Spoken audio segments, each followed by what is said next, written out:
আসসালামু আলাইকুম। Little school বিডির নতুন একটি ক্লাসে আপনাকে স্বাগতম।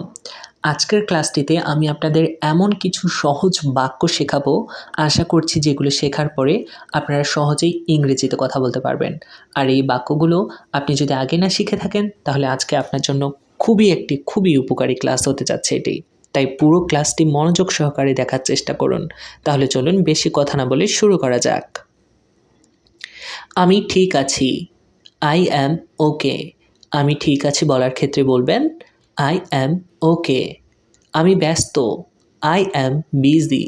আমরা মাঝে মধ্যেই কিন্তু ব্যস্ত থাকি। তো সেই মুহূর্তে কেউ যদি আমাদের ডিস্টার্ব করে তখন আমরা বলে থাকি যে আমি ব্যস্ত। আমি ব্যস্ত বলার ক্ষেত্রে আমরা বলবো I am busy. আমি মিশুক। I am sociable.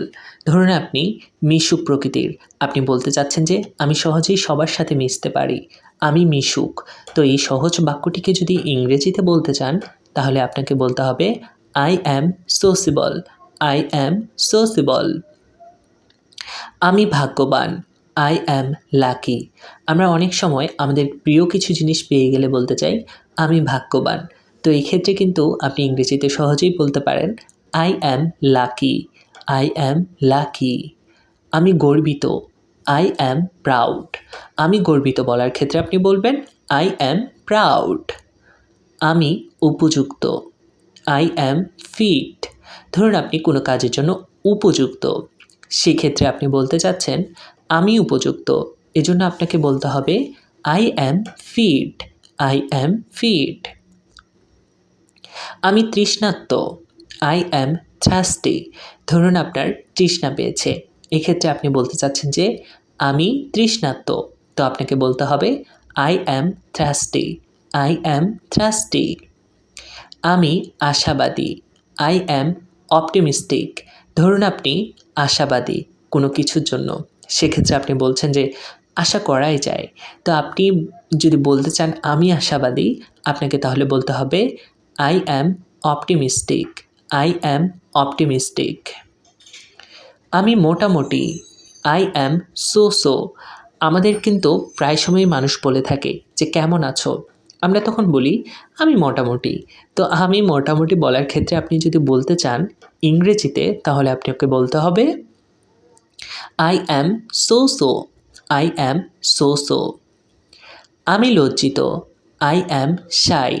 আমরা কিন্তু প্রায় সময় লজ্জাবোধ করি, কিন্তু আমরা বলতে পারি না আসলে আমি লজ্জিত এটার ইংরেজি কী হবে। তো আজকেই শিখে নিন যে আমি লজ্জিত বলার ক্ষেত্রে আপনি ইংরেজিতে বলবেন I am shy. I am shy. আমি দুঃখিত। I am sorry. খুবই একটি কমন বাক্য যেটা আমরা প্রায় সময় বলে থাকি কোনো ভুলের কারণে অন্যজনকে। তো আপনি যদি বলতে চান আমি দুঃখিত তাহলে আপনাকে বলতে হবে I am sorry. I am sorry. আমি কথা বলছি। I am talking. অনেক সময় হয় যে আমরা যখন ফোনে কথা বলি তখন কিন্তু কেউ একজন নক দিচ্ছে, তখন আপনি তাকে বলছেন আমি কথা বলছি। তো এই ছোট্ট বাক্যটিকে আপনি যদি ইংরেজিতে বলতে চান তাহলে আপনাকে বলতে হবে I am talking.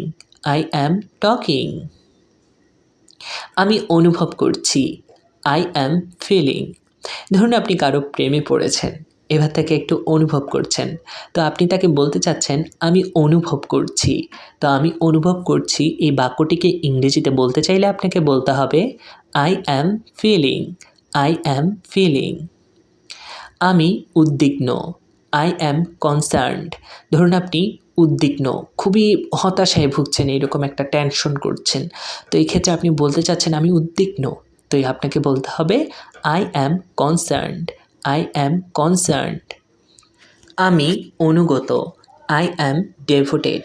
ধরুন আপনি বলতে চাচ্ছেন আমি আমার পিতামাতার কথা মেনে চলি, আমি অনুগত। তো এই ক্ষেত্রে আপনাকে ইংরেজিতে বলতে চাইলে বলতে হবে I am devoted. I am devoted. আমি বিচলিত। I am nervous. ধরুন আপনি কোনো কিছুর জন্য একটু হতাশায় ভুগছেন, তো আপনি বলছেন আমি বিচলিত। তো এই ক্ষেত্রে আপনাকে ইংরেজিতে বলতে চাইলে বলতে হবে I am nervous. I am nervous. আমি উন্নতি করছি। I am improving. ধরুন আপনি কোনো বিষয়ের ক্ষেত্রে নিজেকে মনে করছেন যে আমি দিন দিন ভালো করছি, তো এই ক্ষেত্রে আপনি যদি বলতে চান আমি উন্নতি করছি, তাহলে আপনাকে বলতে হবে I am improving. I am improving. আমি কাজ করছি, আই অ্যাম ওয়ার্কিং।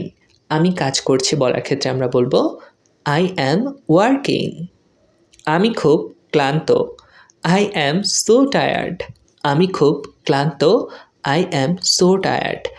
আমি আশা করছি যারা পুরো ক্লাসটি করলেন তারা কিন্তু এই 4 থেকে 5 মিনিটের ক্লাসটিতে মোটেও ক্লান্ত হননি। তো আশা করছি আপনার ফিলিংসটুকু আপনি কতটুকু শিখলেন কমেন্টের মাধ্যমে আমাকে জানাতে ভুলবেন না। আর আমার এই ছোট্ট ক্লাসটি ভালো লেগে থাকলে সবার সাথে শেয়ার করে সবাইকে শেখার সুযোগ করে দিবেন। আর আমার চ্যানেলটিতে প্রথমে এসে থাকলে অবশ্যই সাবস্ক্রাইব করতে ভুলবেন না। সবাই ভালো থাকবেন, সুস্থ থাকবেন। দেখা হবে পরবর্তী ক্লাসে। ততক্ষণ পর্যন্ত আল্লাহ হাফেজ।